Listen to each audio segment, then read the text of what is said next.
she's saying what the Democrats are doing by voting to open the government without getting a guarantee for the health care subsidies for working Americans. She says this is a drop in the ocean of disappointment that she feels with the Democrats.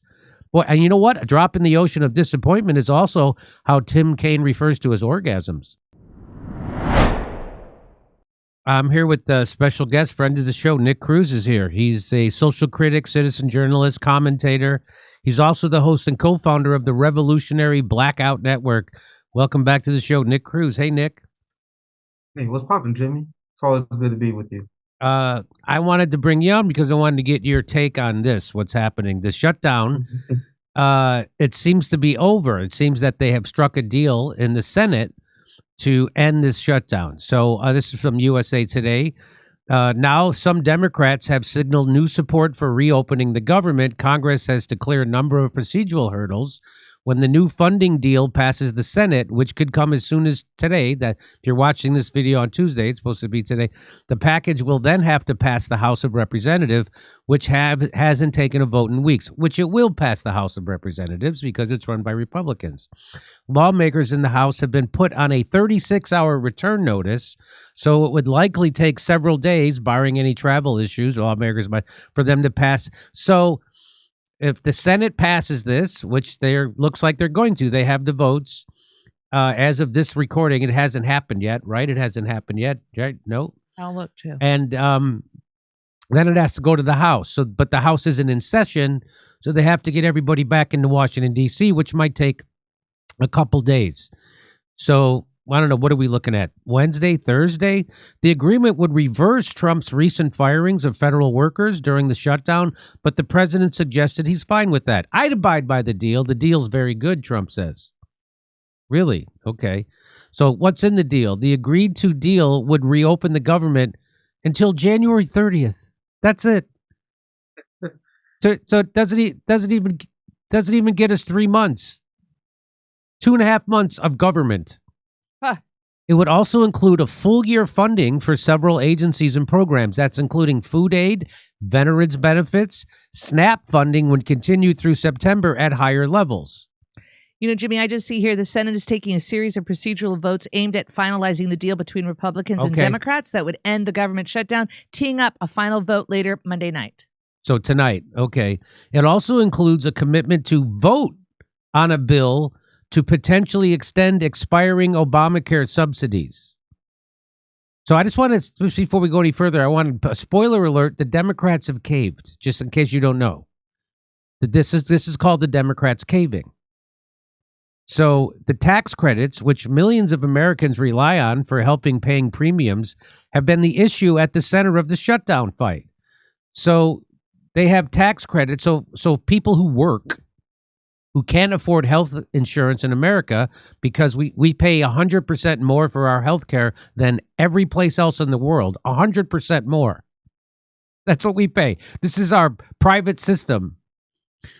And people can't afford it. So people get these tax credits and they get subsidies to help them buy their health insurance. So it's basically just a giveaway to health insurance companies. It's welfare for the health insurance companies via giving people health insurance. In addition, so what they're going to do is they're going to have a vote on it. So they're going to vote on a bill to extend those subsidies so people can buy health insurance. They're just going to have, they're not promised. The Democrats didn't win. The Democrats didn't get them to promise to reinstate the. So in addition, the deal will reverse the layoffs of thousands of federal workers while barring any potential firings until January 30th. The terminations have been temporarily blocked by a federal court. Now, Democrats are not. They're not. So they just had their big victory last Tuesday, and a lot of it became from the fact that the voters blame the Republicans for the government shutdown and for a lot of things, but that's definitely what they're getting blamed for. And so that helped the Democrats have a big landslide election last Tuesday. And so they've taken all that momentum and all that, and they threw it away. It's all gone. And Democrats are upset about this. Even Gavin Newsom, he tweeted this out. Pathetic. So that's and That's not just him spitballing his future campaign slogans. That's his reaction to the Democrats caving. Here's another Democrat, Mark Warner, a senator, Democrat from Virginia. He says, I cannot support a deal that still leaves millions of Americans wondering how they are going to pay for their health care or whether they will be able to afford to get sick. Most Senate Democrats opposed reopening the government without extending subsidies for the Affordable Care Act, known as Obamacare, which are set to expire December 31st. Open enrollment began November 1st, and premiums are projected to double for participants if subsidies aren't extended. About 22 million of the 24 million participants receives. So 24 million people get their health care through the Obamacare thing. 22 of those million get subsidies. And I wonder how many million of them are MAGA, have voted for Trump. As Steve Bannon said on the show, you can't take a meat cleaver to cutting health care. You got to do it with the scalpel because there's lots of MAGA on Medicaid, Medicare, and these subsidies. The compromise to end the shutdown commits to a Senate vote in December to extend the tax credit. So they're going to vote in December about the health care. So they're not even going to vote. So it's going to come in a while. But approval is not assured. In fact, it's probably not going to happen. Many Republicans oppose extending the subsidies without overhauling the entire program. But not one Republican has submitted a new health care plan, as far as I know. I haven't heard. Where's the Republican health care plan? Marjorie Taylor Greene is screaming about, where's the Republican health care plan? My kids can't afford their health insurance premium. Marjorie Taylor Greene says her health insurance premium is more than her mortgage. Democrats have criticized Republicans for opposing Obamacare without offering their own option. That's what I just said. Now is their chance, said Jeffries. Here's my final slide. Linda Lowell, a Democrat voter from rural Virginia, called a vote by the few Democrats, including Senator Tim Kaine of Virginia, to end the government shutdown without a guaranteed extension of health care subsidies, a drop in. So what she's saying, what the Democrats are doing by voting to open the government without getting a guarantee for the health care subsidies for working Americans, she says this is a drop in the ocean of disappointment that she feels with the Democrats. Boy, and you know what? A drop in the ocean of disappointment is also how Tim Kaine refers to his orgasms. But too many people are suffering. The point has been made that it's the Republicans who did it, and now I think the Republicans are just going to have to wear the loss of the ACA credits and the fiasco over SNAP, she said. Okay, so before I bring in Nick, I'll just give you my take on this, is that the Democrats really gave a gut punch to their base because the base felt like they were winning. They actually had some leverage against the Republicans over this shutdown and the health care benefits. And that's why they swept the elections on Tuesday. And within a week, the Democrats caved. Caved. They caved. They completely caved.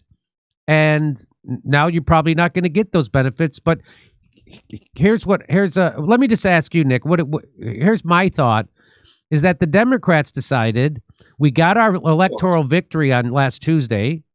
And now we can go ahead and cave because people are going to blame that when time comes in next November for the midterms, people will blame the Republicans when they lose their health care, which they're going to. So the Democrats looked at it as a win-win. We won on Tuesday. Now we can cave. And then the Republicans will be blamed for cutting their health care. And so it's a win-win for the Democrats. That's how I see it. And by the way, they both work for the same people. So this is all theater. Over to you, Nick. What do you say? Yeah, they essentially was like, thank you for the vote, suckers. Yes. Thanks for voting. Yeah, thanks for the vote, suckers. And now you guys are on your own. People really thought that the Democratic Party was going to fight for them because of the No Kings rally. They thought that the Democratic Party was on their side because of that. No, this is the same political theater. And you notice they have different rotating villains this time, right, Jimmy? The senators who are not up for re-election into 2028, some 2030. They strategically picked the Democrats they knew wouldn't be up for re-election to be the one who vote no, which is why trying to change the Democratic Party is a fool's errand because they can always change someone to be a rotating villain whenever they need to. Now, regarding this shutdown, you have to ask, what was the 40 days for? Because it was the same deal that the Republican Party offered. This was all about squeezing the American working class so they are more likely to accept the demands set forward by the ruling class. This is what they do every single lockdown. They use lockdown as a way to implement austerity. It's a political show that always had the same end. This is how it was always going to end. So this is so that's the question, that Democratic voters are like, well, this is the same deal that you could have got 40 days ago. Why did you make us starve for a month without our SNAP payments or without our government job payments, without paying air traffic controllers?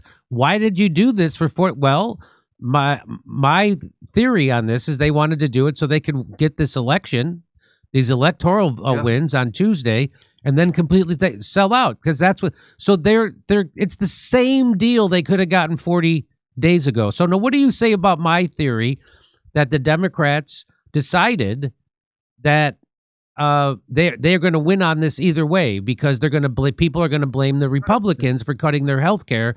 So the Democrats are almost kind of happy that it's happening because it's a win-win for them.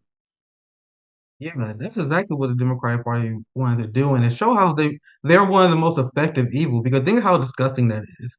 That you want to put so many Americans through pain to solve a problem that you guys could have solved when you was in government, fighting for health care, like the whole subsidies for Obamacare, essentially government paying insurance companies to jack up their profits. Even though they still keep prices high, they still deny people. This is a problem that you guys could have solved when in government, but instead of solving it with policy, they try to shut the government down and they try to squeeze Donald Trump and hurt the American working class for political victory. It's a horrible strategy. And now Democrats are talking about the cost of health care under Donald Trump.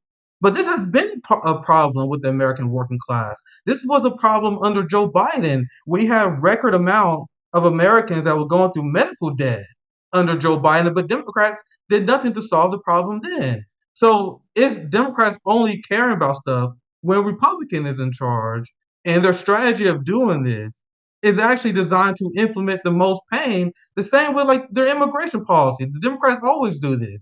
They inflict the most pain with their incoherent immigration policy in order to win over Latino votes. So people see how under Donald Trump, there's less border crossings, for example, because at least the Republican Party is coherent. They essentially tell people, don't come to the United States or we will mess you up. Meanwhile, the Democrats, in order to win over Latino voters, they pretend to be pro-immigrant, and then when people get here, they lock them in cages. They lock their kids in cages and deport them. That's the mechanism why they end up deporting more people than the Republican Party. It's an inherently more cruel policy than what the Republicans advocate for. The same with the lockdown and their healthcare policy. So,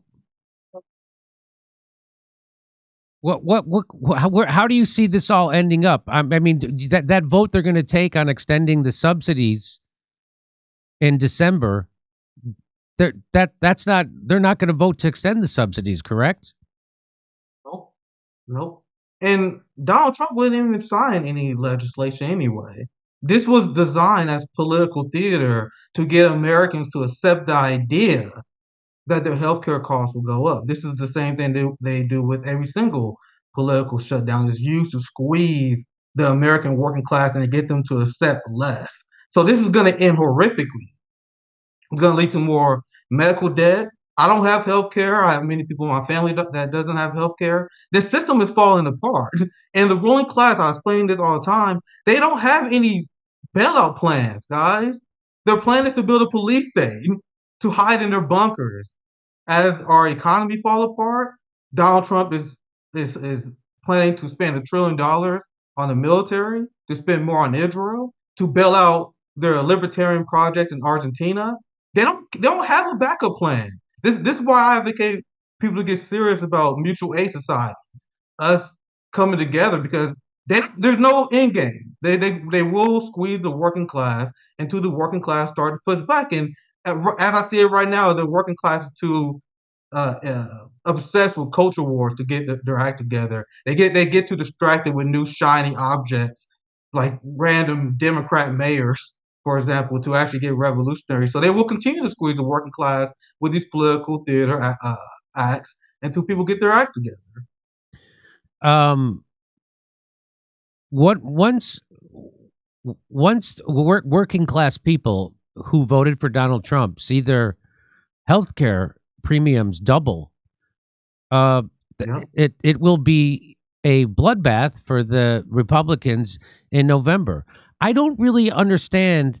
I really don't get what they actually get out of doing this, except, some portions of their base get a kick out of punching down. I always say, if you find yourself angry at someone lower on the economic ladder than you, good chance you're being manipulated by someone higher on the economic ladder than you.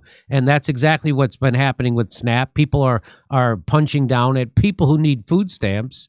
People are punching down at people who need credits and subsidies just to afford health insurance in our country, people who work. And at the same time, Donald Trump is giving $1 trillion to weapons manufacturers, $40 billion to the Libertarian Project in Argentina, hundreds of billions of dollars still funding the Ukraine, $34 billion to Israel, and how many billions of dollars they're spending on this Venezuela war.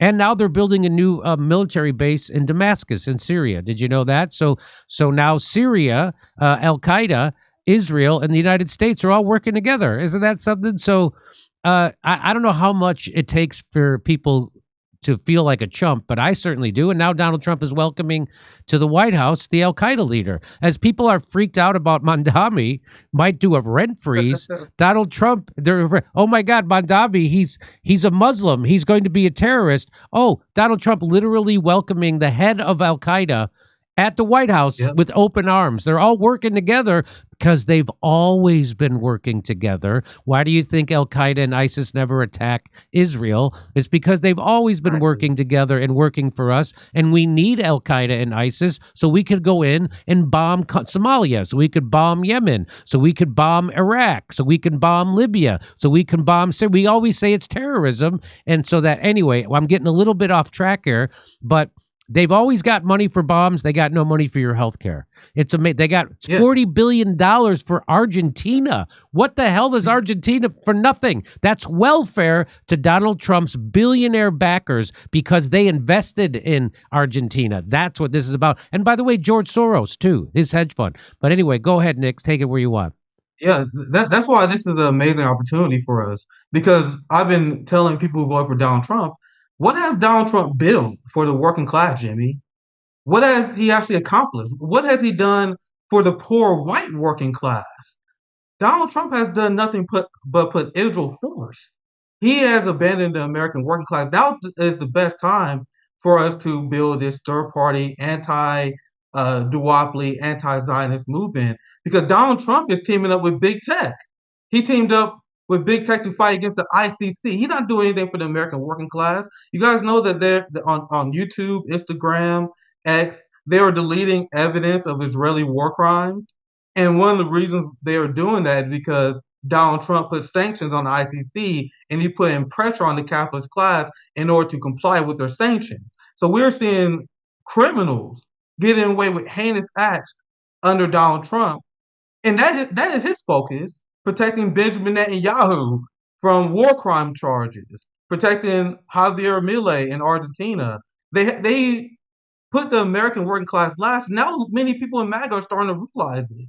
That's why we are seeing a record amount of people that are supportive of third parties. That's why they need as many electoral distractions as possible. That's why they allow Zohar Mamdani to win in the first place. They needed someone to lure people back into the Democratic Party after the Democratic Party committed genocide. And after the Democratic Party committed genocide, and they was weaker than they ever been, what does Donald Trump do? He immediately gets in charge, and he started hiding from the Epstein files and protecting pedophiles and immediately betraying his base in the most blatant way possible, because I warned Trump supporters that he's not running for re-election. That's So you right. guys don't have any mechanism to hold him accountable. So the duopoly is strong when both parties are strong. So when Donald Trump was weak, you had Joe Biden that took office and he broke a rail strike, committed a genocide. Now Trump took charge and now he's protecting pedophiles and betraying the MAGA America First agenda. So the duopoly is successful when both parties are strong. Democrats get a big election win. Democrats cave on this electoral showdown. Our politics is about as real as the WWE. They got different faces, heels. It's a complete joke. Wow, well said. Yeah, exactly. And people like Candace Owens has certainly woken up to it. I just covered. I'm glad. Yeah, she said when MAGA got fractured, when Donald Trump told us that the Epstein files was a hoax. That was it. That was it right there. It's all over. And then there was the Israeli, that Benjamin Netanyahu's right hand man got caught in a pedo sting in Las Vegas, and then they got him back to Israel so he doesn't have to ever face a judge or go to prison for being a pedo. Law and order, though, Jimmy. Zionism's all about pedo. Yeah, he's a law and order president. Yeah, except when it comes to pedophiles. Yeah, except when it comes to pedos from Israel, then it's cool. Yeah. Or war criminals from Israel, then it's super cool. All right, so there you have it. The Democrats. I guess the headline is the Democrats cave again, and that both parties are actually working against you. I guess I think that's it. Because the thing is, the Democrats are the minority party, right? So as Keaton on Due Dissonance explains, that this is different than the fight when they had about the Build Back Better bill. That was when the Democrats were in the majority, so that was an inter-party fight. They don't have the majority, so this is they at some point they were going to have to cave because nobody's getting their food stamps, nobody's getting paid in the government, and they had to, at some point they were going to cave because they're not the majority, and so they just had to pick when, and so they decided, well, we'll do it 40 days and then we'll cave. And that's exactly what they did. The point is that people were blaming the Republicans for the government shutdown and for the fact that they're going to get screwed on their health care. So the Republicans lost big in that election last Tuesday, and so they were starting to do stupid things. They started to scramble. And here's one. Donald Trump tweeted this out. He said, I am recommending to the Senate Republicans that the hundreds of billions of dollars currently being sent to money-sucking insurance companies in order to save the bad health care provided by Obamacare be sent directly to the people so that they can purchase their own much better health care and have money left over. In other words, take from the big bad insurance companies and give it to the people. So this is them. So this is maybe the dumbest thing Donald Trump has ever said. So what he's saying is we're going to take the money from the big bad insurance companies and give it to the people so that they can buy health insurance from the big bad insurance companies. Does that make any sense to anybody? So they're starting to scramble because they know this is bad for them, and then the Democrats immediately cave on it. Did you see this tweet, Nick? Yeah. This is the first time I actually see this tweet, but it just shows the incoherence of our ruling class when it comes to healthcare plans. Like, how would this be anywhere near more efficient than providing healthcare at the cost of service, which has been proven by studies, like single-payer healthcare will save money instead of paying like insurance companies subsidies like Obamacare, like the Heritage Healthcare Plan, whatever this atrocity is. Donald Trump is saying he's going to provide a healthcare plan for years and he never has. I think the answer is clear. Like whenever you see polls, like I seen a poll not too long ago, Jimmy, where it showed that 1 out of 4 Republicans support single payer, and you can realize it's a lot. Like 1 out of 4, isn't that a lot? Doesn't it seem like a lot to you, Jimmy? Like if you hear Fox News, they will say, if you listen to Fox News, you would never think that 1, 2, 3 socialists, 1, 2, 3 socialists. That's essentially what the Republican poll on healthcare is. That's a good number for for us, then the majority of independents is around like 55% of independents, 75% Democrats. Like, we are in a perfect position to advocate for the correct position, which is why I have disdain for the Democrats for not solving this problem when they have complete control of government, but using one of the most painful ways to do it, using the government shutdown to negotiate for efficient healthcare, which is not efficient. Like, it's been driving me crazy, Jimmy, because it's not even affordable. The Obamacare is not even affordable. Of course not. The only efficient model is the single payer model. But I haven't seen this tweet to show me, Jimmy. It just shows just how incoherent and how they have no plans.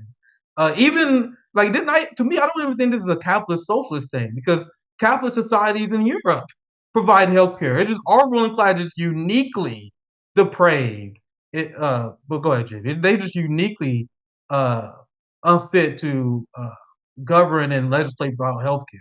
Nick makes a great point. You know, I was in Sweden, I was in Denmark, I was in Amsterdam, I was in Oslo, Norway.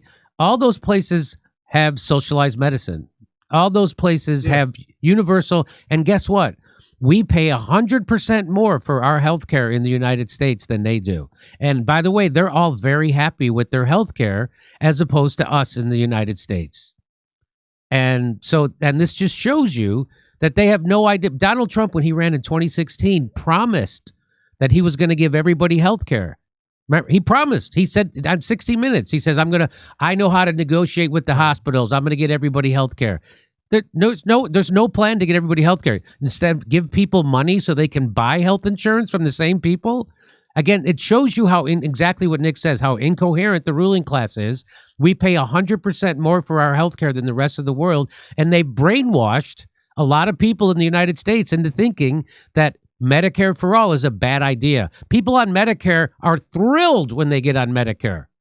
People are thrilled. They can't wait to get on Medicare.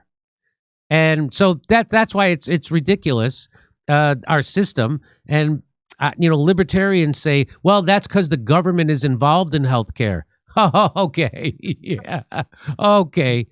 It was the government that would kick you off your healthcare? Anyway, it's the... Malcolm shared the clip with you. Overseas must prefer a single payer healthcare program. Doctors hate our incoherent privatized healthcare program because they hate dealing with insurance companies, seeing whether they in network, they're out of network. It's completely chaotic, and it shows that. Like, I always say that capitalism is central planning. Like, having an Obamacare model, which is a right wing model, is all about government funding insurance companies so they can have they can gain profits with their healthcare insurance coverage, and they still deny people to make sure they still have profits in their healthcare. So how is that a more coherent model than having a system where it's direct? There's no middleman that is jacking up the cost of healthcare, like these health insurance vultures.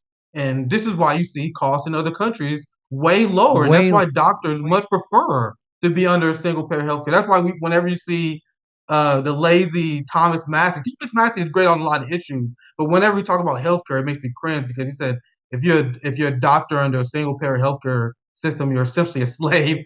Meanwhile, doctors prefer it because if you're a doctor, you want to treat people. You don't want profit to get in the way of you treating people. It's like, why would you want a fireman that don't want to save people from fires, who rather deal with it? Like, that's the same lazy argument that libertarians make, which is completely absurd to me. But please go ahead, Jimmy.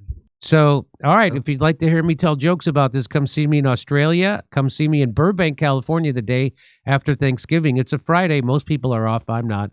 Pottstown, Pennsylvania, December 6th.